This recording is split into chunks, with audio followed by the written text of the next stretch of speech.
are now tuned in to this week's episode of our podcast. Today, we are going to interview some of the greatest and most influential minds in our field. By sharing our collective expertise, we will show you how to harness, control, and use your own skill set to achieve ultimate success and live the life you want. And now, please. Today, I have J.J Carrell, who's a frontline agent and senior leader in the U.S. Border Patrol. J.J is here to talk about the illegal migration and all the topics under immigration. Now, we'll be having a lot of discussions on that, and I hope that you're going to have a worthwhile time with me on the Backstory with Omobola Stephen. Hi, J.J. Welcome to the Backstory. Oh, thank you for having me today, and I'm very excited to talk about a topic that I think is the forefront in American politics and our way of life. Absolutely. JJ, you had a 24-year career with the U.S. Border Patrol. So what do you have to tell my audience about your experiences as regards illegal migration? In my 24 years, I spent my first decade down on the Tijuana-San Diego border, where I was a journeyman agent, and then as a supervisor, I ran ATV units and task forces. Then I moved up the coast and created a 50-man maritime unit where we took down Sinaloa cartel drug loads as well as huge migrant illegal alien human loads, we call them. And then I took my last probably 4 or 5, 6 years of my career in senior leadership positions within San Diego sector. And the thing that I would like to, as we go through in this discussion, is for your audience to understand what I did. My 24-year career was all the way up, and my last year was under Joe Biden. So my first 23 years in the United States Border Patrol, we followed the law. Now there's a lot of corruption and all kinds of stuff within federal law enforcement that I experienced up to that 23 years, but never did we do what we were forced to do under Joe Biden, and we're still seeing that today. What we're witnessing on the southern border is complete lawlessness. Border Patrol agents are following unconstitutional orders, and we are now seeing the largest invasion in American history. As I speak to you today, and these are DHS numbers, Customs and Border Protection, Department of Homeland Security, DHS numbers, not my numbers. I don't agree with DHS numbers. I believe they're segmented and hidden away. However, I like to go off of their own numbers because they're damning enough, and we can go from there. Per DHS numbers, they have already arrested and released 7 million people, and they have allowed over 2 million people to abscond through the open borders. So we're looking at around 9 to 10 million people in 34 months that we have no idea who they are in America. That should scare Americans. Now, really, so what do you think is the root cause of this invasion? And why do you think this is happening to the greatest nation on earth? Because we allowed it. We welcomed. That's what Joe Biden did in my last year. I watched him. He said, he actually ran on it as a campaign, a presidential campaign, and said, we're going to welcome people into America. And everybody in law enforcement was like, whoa, hold on a second. Number one, you don't have the constitutional authority to do that. That's in the Constitution. That is laid at the feet of Congress, not the president. It's not an executive branch decision. But as I saw the caravans of people to begin to come in 2021, they all had Joe Biden's "My President, Thank You, Joe Biden" on their T-shirts. I knew we were in trouble. I didn't know to what extent we would, looking into the future 2 to 3 years later. But we have opened our borders completely for America. And if you break it, if you force me to tell you exactly, to jump ahead of our conversation and tell you why I believe this, I believe you are seeing a global reset from southern nations into the western nations across the globe. This is not just happening to America. It's happening to America at a historic level, but it's happening across the western nations. Just pick up a newspaper, internet, and you will see the mass migration of people. The interesting thing and the frightening thing is we've been sold this lie that it's all family units, women and children, right? There are some women and children. I understand that. But the vast majority are single adult military age men pouring into our nation. There is no good outcome of this, America. There absolutely is not. Let me just give you just a kind of an understanding of 23 years in the Border Patrol before Biden took over my last year when I was in the senior leadership role. In 23 years, I arrested directly and indirectly thousands. I would just, for a round number, I'll say 10,000 people on the border. Drug smugglers, rapists, murderers, all the way down to a person that's just coming for a better life. I released into America after I arrested them 0 people. 0. The United States Border Patrol never released anybody. Now, every single person that comes across the border is released. It's against the law. You can't do this.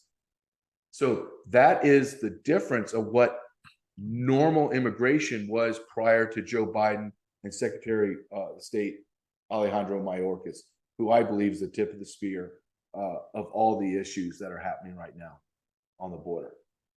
All right, now we'd like to talk about the policy implementation. How does the border security implement immigration policies? Because you are an expert professional in this regard, what are some of the factors, the variables that they need to begin to consider? Are you asking me what I think they're doing Yes. policy-wise Concerning the policy implementation, yes. Okay, so it's called catch and release. That's the crude term. We catch them, meaning we are like you go fishing, you catch and release a fish. They use that same term in the media for people that cross the border. We catch them and we release them. I just told you we never did that before. So this is just one example of I believe is treason. And I understand what treason is. I understand the penalty for treason is death. So I do not flippantly say this, but I believe what is happening to America is treason. So I'm gonna give you one example. For asylum, people that want to request asylum have to go to the first safe harbor nation, which would be Mexico. So all these people that pouring over into America should be in Mexico getting asylum, okay? Number one, every time you hear asylum, it's all a lie. At least less than 10% of asylee requests are legitimately granted prior to this administration. Now it's over 90% approval rate. So it's flipped 180 degrees. So what Biden's done is he's taken this, and this is how they do it, because you don't understand, and the average person should not understand the inner workings of the Department of Homeland Security. Like if I go to Google, I don't really know the policies and procedures. I know what they do, but I don't know the inner workings. Same thing with DHS. So they took a system called parole, immigration parole. And immigration parole is very different than state and local parole for like I have somebody that's a bank robber and I allow them to come out of jail and I parole them saying, okay, you have to meet these criteria to stay free. If you break any of these criteria, I'm putting you back into jail and I'm adding time to your sentence. And everyone goes, okay. And the individual goes away and we have weekly, monthly check-ins. Immigration parole is different. Immigration parole means I, Border Patrol agent, arrest a human smuggler. I then have an individual in Mexico that is a material witness for me. I will parole that individual in to America for a week. Have him come to court. After the court and his sworn testimony, then I will physically walk him or watch him walk back to Mexico or fly back to Nigeria or wherever they came from. Okay. And it is so rarely done, like rarely. I've never even done it in my career. That's how rare it is. I've seen other agents do it, but it like never happens, right? Well, they're using that. They're paroling people into America by the millions. So you have a guy that was, I believe I was an excellent Border Patrol agent, highly productive. I know the laws inside and out. And I rarely, if never, even seen parole, but now we're doing it by the millions. That's just one avenue And I would like to talk to you about something that you're seeing in New York City. I don't know if you're in New York or New York City, but let me tell you how. So we need to go one step further, okay? So the audience can understand how evil, and I believe it's evil this is to the people that are crossing the border. Now, I have no love lost for illegal aliens. I don't. My whole life physically and literally fighting them. And I have broken bones. I have friends that are dead from doing it. So I have no love lost. However, there is a moral way to do things and there is an immoral way to do things. So think of this. So let's say I'm a Haitian man with my wife and my 2 kids. I come across the border and I get parole, okay? And I'm going to go to New York. So I'm a Border Patrol agent. I actually don't even give, it's called a notice to appear, NTA. And on that NTA, it's going to say New York City immigration address, and you have 60 days to present yourself to an ICE officer or an immigration judge. So I go to New York.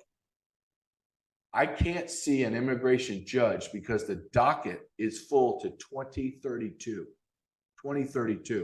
I can't go present myself to an ICE officer because there's no ICE officers to take anything because of the deluge of hundreds of thousands of people. So in 60 days, what happens is, and people don't know this, I become out of status. And what that means in layman's terms, I become an illegal alien in 60 days. What America never gives these individuals, I'm a Haitian man, I got 2 kids and a wife. They give me all this stuff. They give me iPhones, they give me cash, debit cards, they give me everything while Americans suffer. But one thing they don't give me, and it shows you how immoral our government is, they don't give me a work authorization document. So I cannot work in America legally.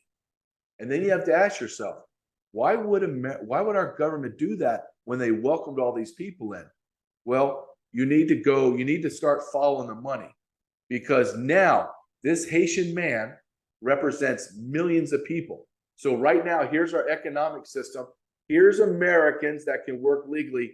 And here are millions of people that have to work illegally. So they get slave labor. They get treated with no recourse to their employers. There's no such thing as time and a half or 15-minute breaks. Hell, there's not even, I have to pay you. Because if I don't pay you, what are you going to do to me? Are you going to run to the police? And I, as an employer, are going to go, he doesn't work for me. I don't see an I-9. He has no social security number. You can't track it. So our government is so immoral. They bring in millions of people and they provide them no way to sustain themselves in America. Do you think that's okay for America to do that? I don't. I think it's immoral. Really. Now, so I would like us to talk about the immigration reforms and also the answer to the border crisis. Let's begin to look at the real solutions to complex problems, challenges. Okay. Here's the beauty of it. We are always told that we need comprehensive immigration reform, blah, blah, blah. No, we have more than enough laws on the books. Now, do I believe that they need to be revisited and cleaned up? Absolutely. But I don't have to come up with an imaginary scenario of reforms. Let me give you an example. President Trump fought, and it doesn't matter what you think of President Trump. I'm a Trump guy. As far as a Border Patrol agent, he's the greatest border president ever in my career. And I'll explain why. So in his 4 years, he was fighting his own party to get a wall, etc. He finally got a wall. And what he did was beautiful, is he went down to the Northern Triangle countries, El Salvador, Guatemala, Honduras, and then Mexico. And he basically said to them, you will stop this flood of humanity from coming up through your countries and into Mexico by standing up your Border Patrol, which they do have their own Border Patrol and military, or I'm going to stop all international federal aid to you, foreign aid. And they laughed at him at first. I remember, I lived this. They laughed at him, and then in 24 hours, Trump shut off all the money to him because they're completely dependent on America and our money. They did what he said. And let me give you an example of how that works.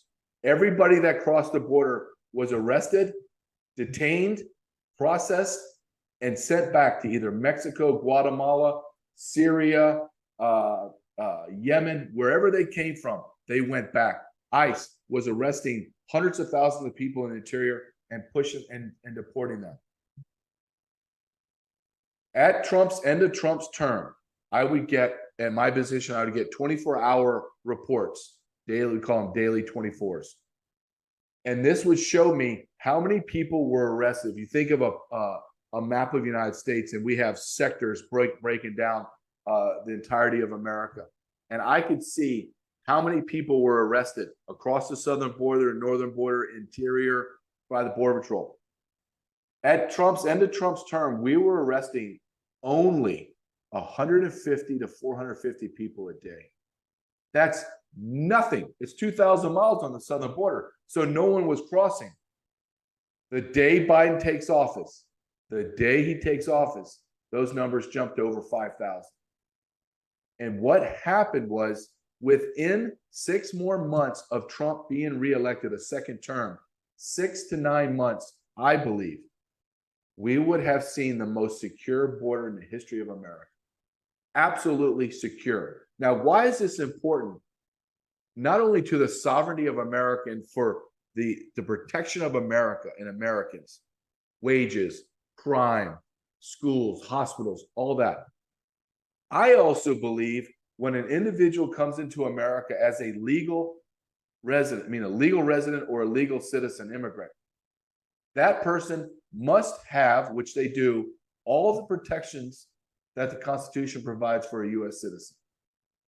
But what has happened now, because you brought in millions of people, we have first-generation immigrants that come in with nothing, trying to work their way up the American dream, up the social economic ladder, but they can't, because millions of people are coming in where jobs that first-generation immigrants are taking now are getting paid half that. So instead of making $20 an hour, they're making $9 an hour, forced to take it. So the American dream kind of just vanishes. Another part of immigration reform, and it's in my book, is you have millions of people that are jumping the line. So let's say I'm that Haitian man, but I'm here legally, and I want to bring in my wife or my kids, and I'm going through the process. It's costing me thousands of dollars, attorney fees. I'm going and having to fax and email stuff all over between us and Haiti.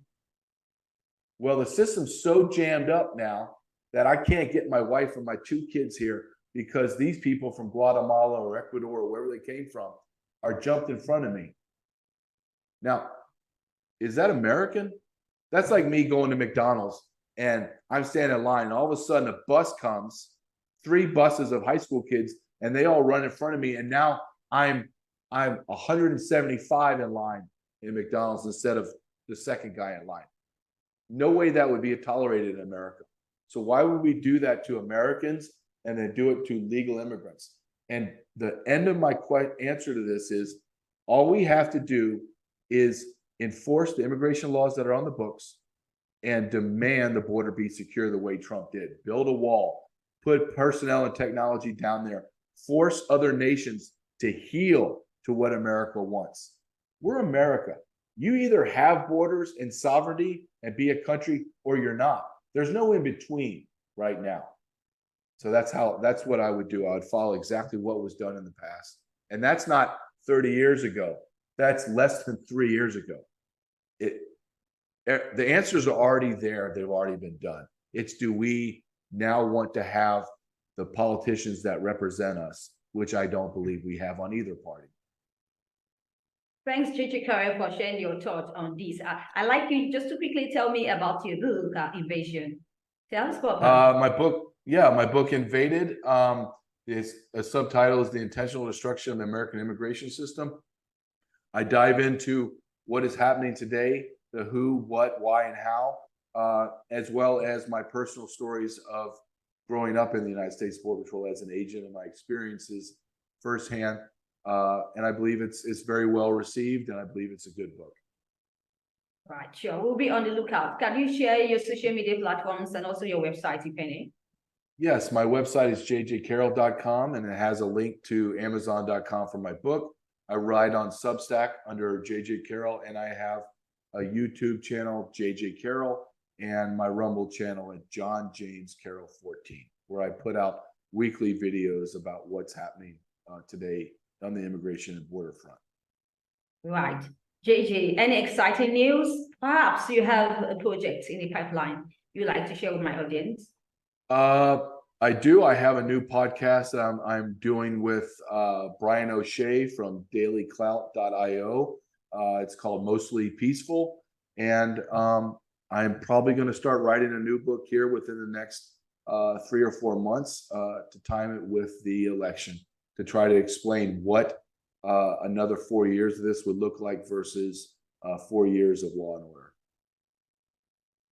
Thanks once again, J.J. Carrell. I wish you best of luck in all the projects that you embark upon going forward.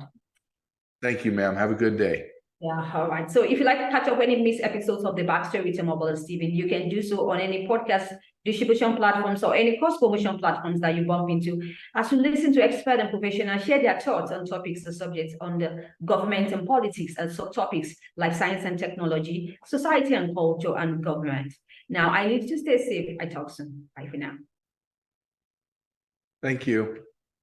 Thanks once again. Okay. Have a great day.